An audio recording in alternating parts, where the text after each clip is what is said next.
And, syempre, this time around, kasama mo si Andrea, dun sa story nyo kayong dalawa. So, tawang-tawa ako sa yan yung gusto nilang malaman. I mean, gaano ka-wild, ka-crazy yung naging experience nyo together shooting your scenes. I mean, for context, no, like, before Reconnect, my last project that came out was Isang Daang Awit para kay Stella. So, I'm not gonna lie, the pressure of that film was insane. Kasi it's a sequel, it came from Isang Daang Tula.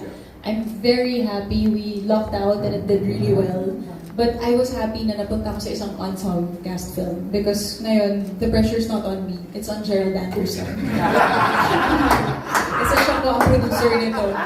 Doble po yung problema ni Gerald pag hindi niya pinanood to.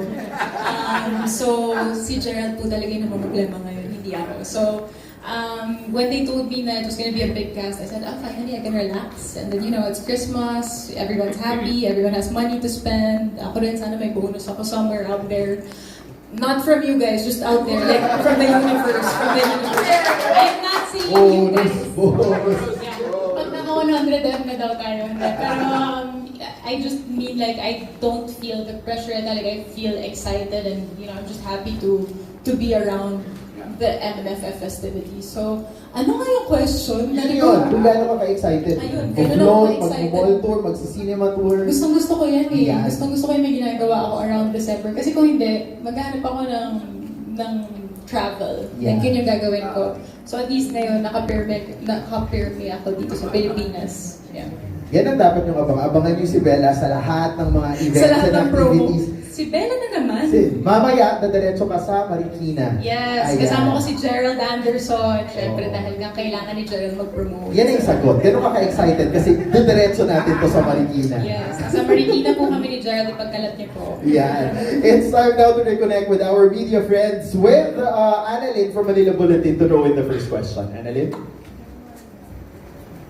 Hi, Hi, Miss Annalyn. parang tinanong niya na. Pero, Sorry po.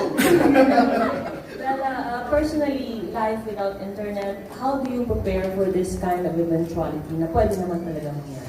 Yeah, it happened recently, and well, not the internet shutting down, but there was an internet parang hacking in Europe recently. That is it. Yeah, I sent it to you. Pinadala niya ako ng article. Lahat ng flights sa Europe canceled for a few days. So, daming na problema. Siyempre, kung may nahabol ka, you know, you have family members who are in the hospital, di ba, paano ka aabot? You know, those kinds of situations are very scary to think about. Like, if you have an emergency, then it definitely matters, right? But ako right now, I feel like I would maybe benefit a little bit from a break from social media and the internet. I feel like we're on it too much. Like, we're so dependent on social media. Like, naalala ko ng bagong artista ako, map eh. Location map. Like, physical. Pag hindi ka marunong magbasa ng map, hindi ka dadating sa set. Eh ngayon, Waze, diba, Google Maps. Like, our lives are too easy. Or like, pag may homework ka dati, you go to the library, alam mo kung ano yung Dewey Decimal System, you know how to look for a book. Ngayon, everything's on Wikipedia, diba? So, parang life has become too convenient for us. So maybe I think we take other things for granted. Because nga, things are so easy, we get impatient when things don't go our way. So, I feel like I would like a bit of a break from the internet. Yeah.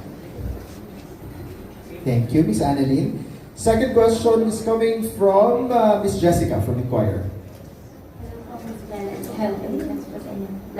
Miss Bella po, di ba parang kababalik ka lang po ulit sa Pinas, nag-move po kayo from London. So para talagang close to the heart po talaga yung story niya sa OFW. Pero in your di ba lagi po natin na-discuss yung beauty ng reconnection. And recently po parang nagkaroon po kayo ng trip sa Greece, di ba, where you connect with your friends po there. Yes. Parang ano po yung beauty and at the same time downside of your reconnection? Tama nga, I lived in London for 4 years. Ang difference ko lang sa character ko, OFW si Trisha, ako OF lang. Overseas Filipino lang ako, hindi ako nagtrabaho.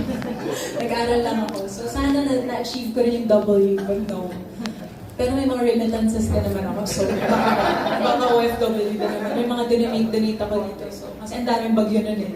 So, OFW na rin siguro ako nun. But reconnection for me, I mean, I flew my family to Greece because they watched a screening of Isang Awit para kay Stella, and it was so nice for me to finally show them what I do in the Philippines. Kasi wala silang context of what I do here eh. Alam ng mga pamangkin ko doon na artista ako dito, but you know, like, anong artista, baka iniisip nila, you know, like, it's so easy to say, I'm an actress, or like, I act. Baka iniisip nila, it's like a gig or something. So for them to finally see a film that I'm proud of, that, you know, like, it's something we worked hard on, it was very heartwarming for me. And I don't see any downside in reconnecting. I feel like the choice to reconnect with a person once you've already made up your mind that you want to reconnect, it means you're ready, diba? You already want to parang to have a relationship with this person again, or you want to spend time with this person again. If not, kasi you wouldn't reconnect at all. So even just the awareness or the action of reconnecting, that means it's time, or parang baka your wounds are healed, or you're ready to start something new again. Share ko lang po, naalala ko sa trailer yung parang sa Love Actually po siya. And alam naman po natin blockbuster yun, so sana maging blockbuster yun. Thank you.